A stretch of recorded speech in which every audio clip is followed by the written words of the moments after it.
Halo semua, selamat datang kembali di sini, tempat kita biasa ngebongkar topik-topik seru dari sumber-sumber pilihan Anda. Hari ini nih, kita mau nyelam lebih dalam soal strategi penetapan harga. Tapi tunggu dulu.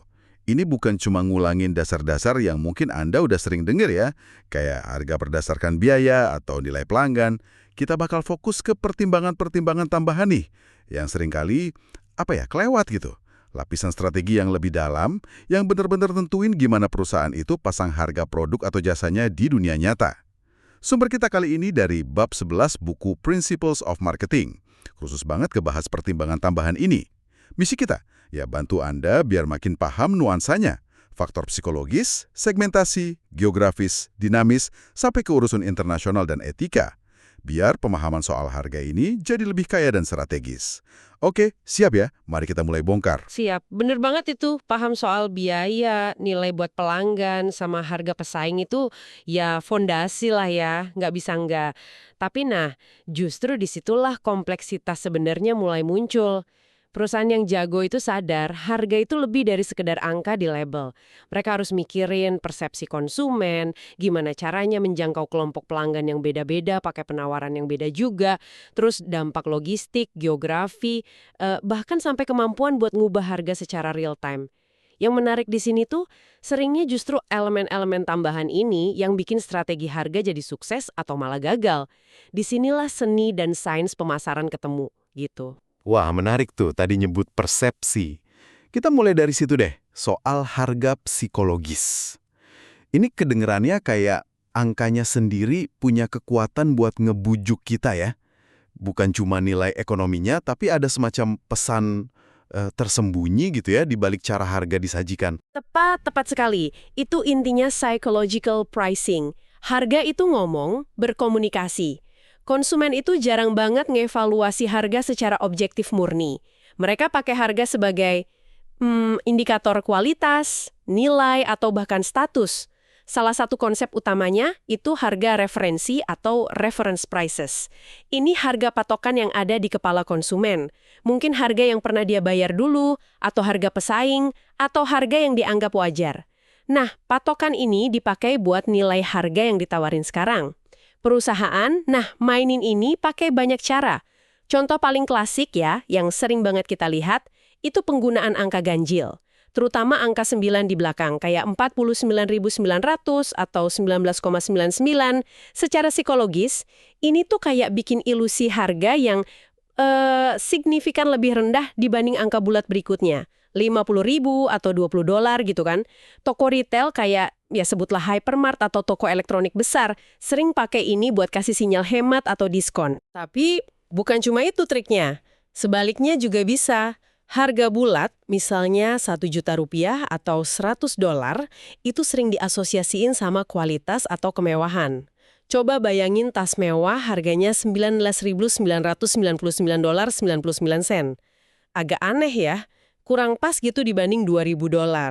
Jadi, milih angka belakang itu sinyal halus soal posisi produknya. Masuk akal sih. Jadi bukan cuma trik biar kelihatan murah doang ya, tapi cara ngomongin posisi nilai produknya juga. Tapi, bukannya ada risiko ya strategi kayak harga 099 gitu, malah bikin produk kesannya murahan?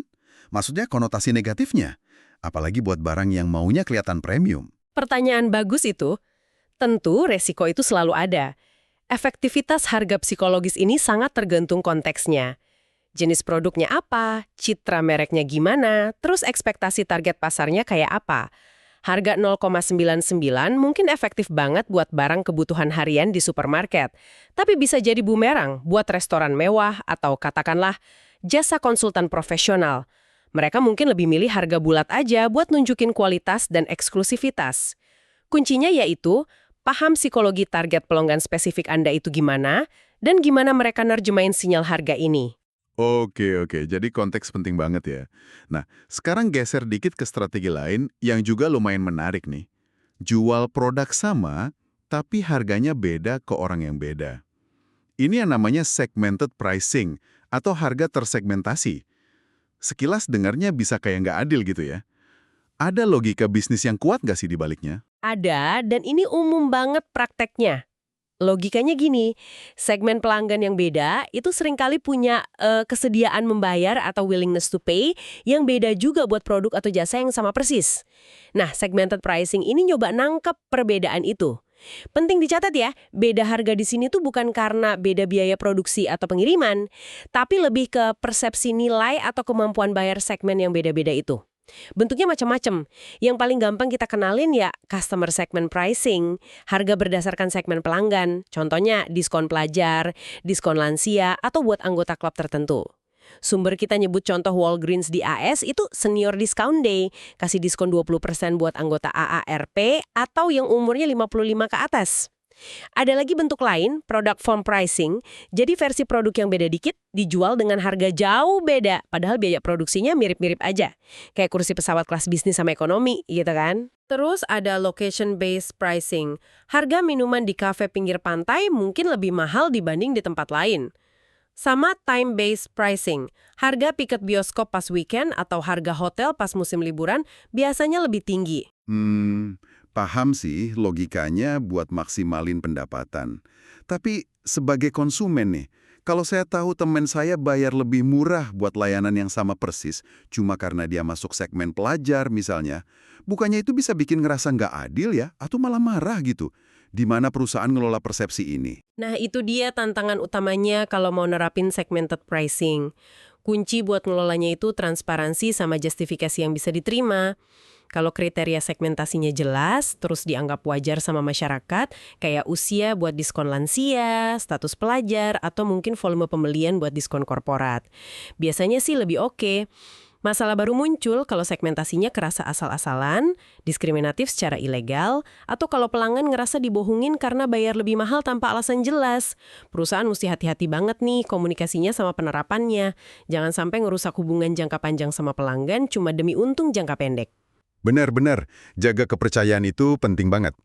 Nah, dari beda harga antar orang, kita geser ke beda harga karena tempat. Logistik sama ongkos kirim pasti jadi faktor gede ya, apalagi buat bisnis yang layanannya luas secara geografis. Gimana perusahaan ngatasin tantangan geographical pricing ini? Pricing. Gampangnya, harga yang dikasih itu harga di titik asal, pabrik atau gudang. Terus pembeli yang nanggung penuh biaya kirim dari situ, ke lokasinya dia. Jadi ya jelas pelanggan di Jayapura bakal bayar ongkir jauh lebih mahal daripada pelanggan di Jakarta. Ini adil sih dari sisi biaya, tapi bisa bikin produk jadi kurang kompetitif di pasar yang jauh. Pendekatan kedua itu kebalikannya, uniform delivered pricing. Di sini perusahaan netapin satu harga aja, sama buat semua pembeli dimanapun lokasinya. Biaya kirim yang dimasukin ke harga itu biaya rata-rata. Ini bikin administrasi simple, bagus juga buat iklan nasional gitu. Ya memang pelanggan dekat mungkin secara nggak langsung nyubsidi ongkir pelanggan jauh, tapi harganya jadi seragam dan gampang diprediksi. Ada juga jalan tengahnya, zone pricing. Perusahaan bagi-bagi pasarnya jadi beberapa zona geografis, semua pelanggan di satu zona bayar satu harga total yang sama. Harga produk plus ongkir rata-rata buat zona itu. Makin jauh zonanya ya makin tinggi harganya. Contoh di teks itu ada perusahaan fiktif Peerless. Punya zona timur, tengah, barat. Biaya angkutnya beda-beda, $100, $150, $250. Ini nyobanya imbangin antara biaya asli sama kesadaranaan. Tapi ya tetap bisa ada pertanyaan juga. Misalnya, pelanggan di Atlanta, zona timur, mungkin nanya, kok saya bayar ongkir sama kayak pelanggan di Boston, sama-sama zona timur tapi lebih jauh dari Peerless, jadi ngerasa ikut nanggung ongkir ke Boston gitu. Pilihan-pilihan ini nunjukin ada trade-off yang jelas ya, antara adilnya biaya, simpelnya administrasi, sama daya saing harga di lokasi beda. Menarik. Nah, sekarang kita masuk ke area yang rasanya modern banget, dan kadang sedikit misterius gitu. Anda pernah nggak sih ngerasa harga tiket pesawat atau kamar hotel berubah tiap kali ngecek online? Itu bukan halusinasi kan? Ini yang namanya dynamic pricing. Bukan halusinasi sama sekali. Dynamic pricing atau penetapan harga dinamis itu praktik nyesuaiin harga secara terus-menerus. Kadang dalam hitungan detik loh. Dasarnya ya permintaan pasar, tingkat stok, profil pelanggan, bahkan perilaku Anda pas lagi browsing itu.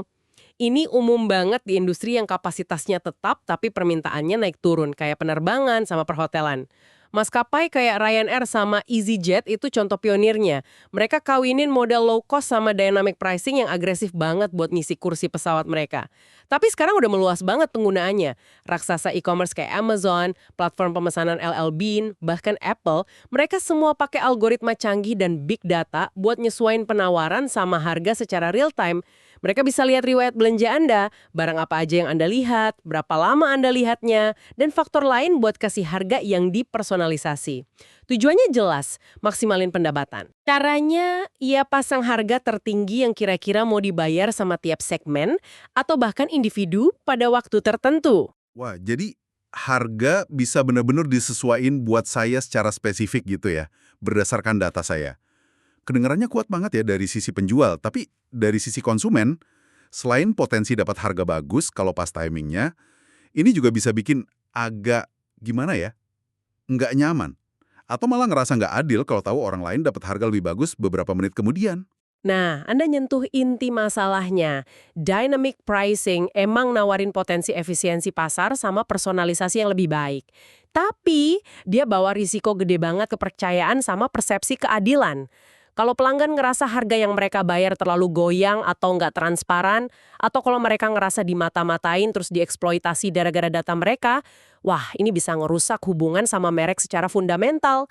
Ada garis tipis banget antara personalisasi yang ngebantu sama penetapan harga yang rasanya diskriminatif atau manipulatif. Perusahaan harus ekstra hati-hati ngelola transparansi sama komunikasinya soal strategi harga dinamis ini. Ini jadi pertanyaan penting soal keseimbangan antara optimalisasi profit sama etika bisnis jangka panjang. Keseimbangan yang rumit ya kayaknya. Dari dinamika harga real time, coba kita perluas lagi nih ke pasar global. Jual produk ke negara lain pasti nambah lapisan kompleksitas harga baru lagi kan? Apa aja sih tantangan utama di international pricing? Wah, tantangannya banyak banget dan berlapis-lapis. Salah satu fenomena utama yang perlu dipahami itu price escalation atau eskalasi harga. Artinya, harga produk di pasar luar negeri itu hampir pasti bakal lebih tinggi dibanding harga di pasar domestik, bahkan buat produk yang sama persis. Penyebabnya ya akumulasi biaya tambahan, ongkos transportasi internasional yang lebih mahal, tarif bea masuk, PPN atau pajak penjualan di negara tujuan, biaya adaptasi produk kalau perlu, fluktuasi nilai tukar mata uang, terus margin untung yang diambil tiap perantara di jalur distribusi internasionalnya, importir, grosir, pengecer. Contoh yang dikasih di sumber kita itu Apple iPad Pro. Waktu itu harganya $799 di AS, tapi jadi setara $993 di Inggris. Selisih $194 itu bukan murni untung ekstra buat Apple ya, tapi cerminan dari berbagai biaya tambahan tadi buat jual produk di pasar Inggris. Selain eskalasi biaya, tantangan gede lainnya itu perbedaan kondisi pasar sama regulasi di tiap negara. Tingkat pendapatan, selera konsumen, tingkat persaingan, dan terutama peraturan pemerintah soal harga, wah itu bisa beda banget. Contoh ekstrimnya industri farmasi di Eropa. Mereka hadapi jaringan regulasi harga yang rumit banget. Bisa ada kontrol harga langsung dari pemerintah, mekanisme perbandingan harga antar negara, kalau obat terlalu mahal dibanding negara tetangga harganya bisa ditekan, sistem reference pricing, harga obat baru dipatok berdasarkan obat sejenis yang udah ada, bahkan sampai penilaian nilai klinis obat, health technology assessment, yang nentuin seberapa besar manfaatnya sepadan sama harganya. Semua ini bikin penetapan harga internasional jadi teka-teki strategis yang kompleks banget. Jadi, bukan cuma soal nerjemahin label harga doang ya, tapi harus navigasi lanskap biaya, pasar, sama hukum yang beda banget. Kompleksitasnya luar biasa emang. Terakhir nih, di luar semua strategi ini, perusahaan kan tentu nggak bisa seenaknya aja ya nentuin harga. Ada batasan hukum dan etika yang harus dipatuhi kan? Apa aja isu kebijakan publik utama yang perlu diperhatiin? Tentu saja, penetapan harga itu area yang sangat diawasi dari kacamata hukum dan etika. Tujuannya ya buat mastiin persaingan sehat dan melindungi konsumen. Di banyak negara, termasuk AS, dengan undang-undang kayak Sherman Act, Clayton Act, dan Robinson-Patman Act, itu ada kerangka hukum buat cegah praktek harga yang dianggap anti persaingan atau nipu. Secara umum, praktek yang bermasalah itu bisa terjadi dalam satu level saluran distribusi, antar pesaing, atau antar level saluran distribusi, antara produsen sama pengecer. Contoh praktik ilegal antar pesaing itu price fixing. Jadi pesaing kong kali kong diam-diam buat netapin harga tertentu, ngilangin persaingan harga. Ada juga predatory pricing, itu jual produk di bawah biaya produksi. Tujuannya buat nyingkirin pesaing dari pasar. Nanti kalau udah monopoli baru naikin harga seenaknya. Nah, praktek bermasalah antar level saluran itu termasuk retail price maintenance. Produsen nyoba dikte harga jual minimum yang boleh dipasang pengecer. Legalitasnya ini beda-beda sih. Terus ada discriminatory pricing di bawah Robinson-Patman Act. Itu ngelarang produsen kasih harga atau diskon beda ke pengecer beda buat produk sama, kalau nggak ada justifikasi beda biaya yang jelas, dan kalau itu ngerugiin persaingan. Dan yang relevan banget buat konsumen itu deceptive pricing. Praktek penetapan harga yang nipu. Bisa kasih contoh spesifik nggak? Deceptive pricing yang sering kejadian itu kayak gimana? Bisa. FTC di AS sering nyorot beberapa hal. Misalnya, ngiklanin harga diskon gede dari harga reguler atau pabrikan yang sebenarnya fiktif atau jarang banget diterapin.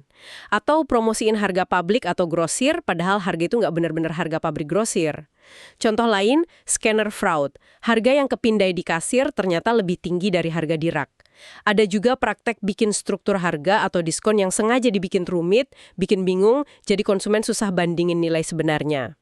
Intinya sih, dari sisi etika dan hukum, perusahaan itu diharapkan netapin harga secara jujur, transparan, nggak ngeksploitasi kebingungan konsumen atau ngerusak persaingan secara nggak adil.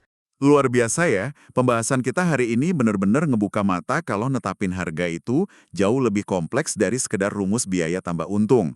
Kita udah jelajahin gimana psikologi konsumen ngerespon angka 99 atau harga bulat, gimana perusahaan secara strategis bedain harga buat segmen sama lokasi yang beda, munculnya harga yang bisa berubah instan gara-gara teknologi dan data, sampai kompleksitas harga di pasar global dan pentingnya patuh sama aturan main hukum dan etika. Jadi apa artinya semua ini? Ya, ini menegasin kalau penetapan harga itu salah satu keputusan strategis paling penting dan banyak banget lapisannya yang dihadapi perusahaan. Butuh pemahaman mendalam nggak cuma soal biaya, tapi juga soal pelanggan, pesaing, saluran distribusi, lingkungan hukum, bahkan psikologi manusia. Terima kasih banyak udah nemenin kami ngebahas seluk-beluk tambahan dalam strategi penetapan harga ini. Semoga wawasan dari bab 11 ini ngasih Anda perspektif baru ya. Sama-sama. Sebagai penutup nih, saya mau tinggalin satu pertanyaan buat Anda renungin lebih lanjut. Kita kan hidup di era di mana di satu sisi informasi harga makin transparan ya.